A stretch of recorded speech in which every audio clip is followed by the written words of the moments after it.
músicos aqui na nossa igreja. Na verdade, a primeira explicação é um milagre mesmo. Uma cidade do tamanho de Piratininga, não é verdade? A gente conseguir ter a qualidade de músicos que nós temos aqui é uma coisa de Deus. É a primeira explicação. A segunda talvez seja essa, que qualidade atrai qualidade. Então, se você baixa demais o nível musical da sua equipe de louvor, os músicos mais qualificados não vão se interessar em fazer parte. Quanto mais você sobe o nível de qualidade musical, mais os músicos melhores serão atraídos a se envolver. Você pode falar isso depois lá mais tarde? Fala isso de novo lá. É aquela história, boi malhado, como é que é? Procura boi malhado? Não sei se tá assim, antigo. Não precisa nem dizer assim, diz o Senhor. Mas os nossos músicos, o Amaury, por exemplo, o nosso baixista, que é um grande músico, por ser um grande músico, é conhecido na cidade de Bauru, uma cidade maior aqui, como músico, respeitado, professor. Então muito músico vem visitar a nossa igreja. Alguns acabam ficando, alguns acabam se convertendo, né? E aí músico atrai músico. E músico de qualidade, a pessoa vem ver o ministério de louvor, ouve um bom som, fala, poxa vida, que coisa legal, eu quero fazer parte disso, né? Então qualidade atrai qualidade. Portanto, se você quer que a sua equipe de louvor cresça em qualidade, trabalhe nisso, invista nisso, porque isso vai se multiplicar. Tem uma pergunta, por exemplo, chegou um músico novo na igreja, depois de quanto tempo que a gente pode colocar ele no grupo de louvor? Logo de cara, espera um tempo, tá? Eu particularmente não gosto de colocar ele logo de cara, porque às vezes ele nem permanece na nossa igreja. Não sabe se ele vai ter uma estabilidade para ficar lá ou não. Cada igreja tem o seu critério, seu sistema. Aqui na nossa igreja, período mínimo é 6 meses, mínimo, né? E aí tem, além do critério de estar aqui, ele precisa passar pelo processo de se tornar um membro da igreja, né? Ele precisa fazer parte de um grupo pequeno, um grupo caseiro, célula, não sei como que vocês chamam na igreja de vocês, porque é onde nós temos um contato mais próximo, conhecemos de fato, através do líder daquela célula, né? Eu tenho referências de comportamento, de espiritualidade daquela pessoa. Então, esses são os critérios primários. Aí depois a gente vai saber se o cara está musicalmente apto, né, para fazer parte, esse tipo de coisa assim. Sim, construa para o longo prazo, não para o curto. Tem essa visão macro e não micro, né? Se seu trabalho como líder da equipe de louvor é sempre resolver o problema do próximo culto, então a sua equipe de louvor nunca vai crescer a esse ponto. Você precisa de um plano que seja estratégico a longo prazo, a médio e longo prazo, para que a sua equipe alcance grandes objetivos e não apenas toda semana simplesmente apagar os incêndios do próximo culto, certo? Construa um sistema de prestação de contas e liderança, você e seus líderes. Então, em primeiro lugar, você como líder da equipe de louvor precisa ter um lugar para prestar contas das suas decisões, certo? Tome muito cuidado em tomar decisões sozinho. Se você tiver um pastor, um amigo, um presbítero, alguém do seu lado com quem você pode dividir, né? Eu tenho os meus primeiros conselheiros aqui na igreja, é a banda que viaja comigo. Geralmente os assuntos, né, difíceis que eu tenho para resolver no Ministério do Louvor, todos eles que tocam na banda principal da nossa igreja, eles estão nesse Ministério do Louvor e nessa igreja há mais tempo que eu que lidero. Poxa vida, então eu tenho uma fonte riquíssima. Por que eu vou tomar decisões sem consultar esses caras que estão aqui há mais tempo do que eu? Então é óbvio, eu procuro, explico para eles, peço a opinião de cada um deles, e cada um tem uma opinião diferente. O Márcio fala de um jeito, do ponto de vista dele, o Amaury de outro, o Alexandre de outro, o Marcelino de outro. Daí eu pego tudo junto com a minha percepção também, ouço o pastor Milton sempre que possível e tomo as minhas decisões. É um sistema de prestação de contas que vai ajudar você a tomar decisões sábias, ok? E não simplesmente decisões que você toma no calor de uma emoção, de um sentimento, correndo para fazer as coisas. Tome cuidado, tomar decisões precipitadas. Melhor você atrasar um pouco e tomar uma decisão sábia do que tomar uma decisão precipitada e descobrir que você estava enganado, certo?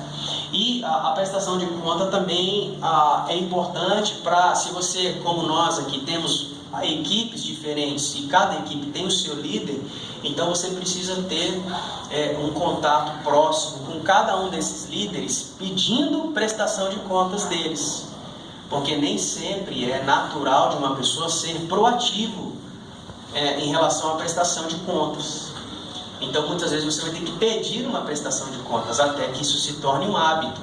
Então nós temos, por exemplo, um costume básico aqui na nossa igreja, que todo domingo eu tenho um grupo no WhatsApp lá, que é só dos ministros de louvor da igreja. Então todo domingo, passou o culto aqui na segunda-feira, o líder que foi responsável pelo período de louvor do domingo passado manda um parecer que ele teve daquele culto, do período de louvor, do comportamento da igreja, do comportamento da equipe.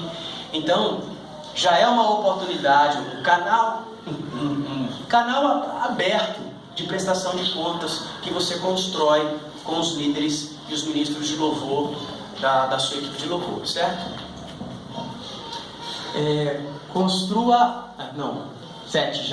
Demonstre os frutos do Espírito, evidências primárias de uma liderança, da liderança que é espiritual.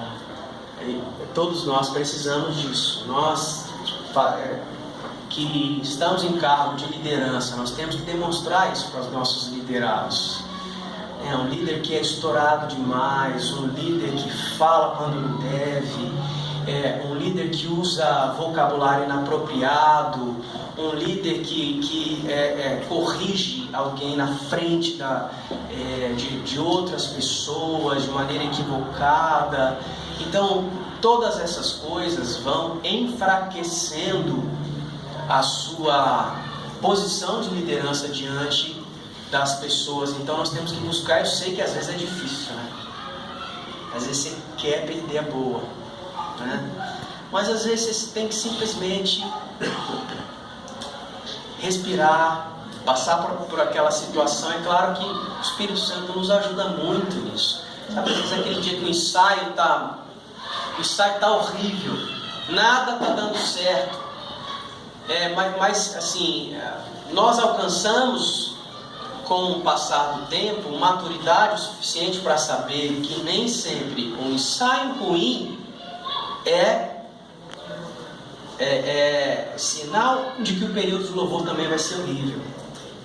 Então às vezes você não precisa fazer com toda a sua força que o ensaio seja bom para que o período de louvor seja bom. Às vezes simplesmente o que você tem que deixar é que passe, em seguida orar, porque às vezes muito mais vale a sua postura na liderança, a sua compreensão no momento, do que fazer acontecer as coisas na força do seu braço. Então a gente precisa muito dos frutos do Espírito, todo tempo, lidar com todos os desafios da equipe de louvor. Penúltimo, cultive inspiração criativa.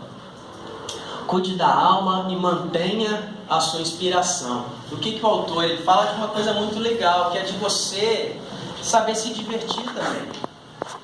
É cuidar do seu coração criativo, da sua alma criativa. É ouvir boa música.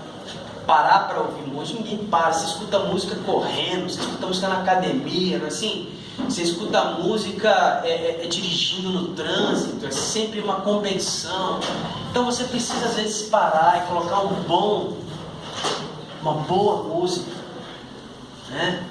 E ouvir aquilo, deixar aquilo entrar no seu coração, ou assistir um bom filme no cinema, deixar que cena e trilha sonora mexa com você, te emocione. Essas coisas são importantes para quê? Para manter a sua... o autor ele usa uma ilustração bem legal. Ele fala que é como se fosse uma vela de um barco, que você tem que sempre deixar preparada. Uma hora pode bater um vento, e aí o seu barco da criatividade vai ser impulsionado. Então você pode escrever uma música, você pode ter uma ideia criativa, uma coisa legal, mas para isso a gente tem que estar sempre alimentando também esse espírito criativo dentro de nós. Parece que a gente precisa se divertir de vez em quando, viu, gente? Né?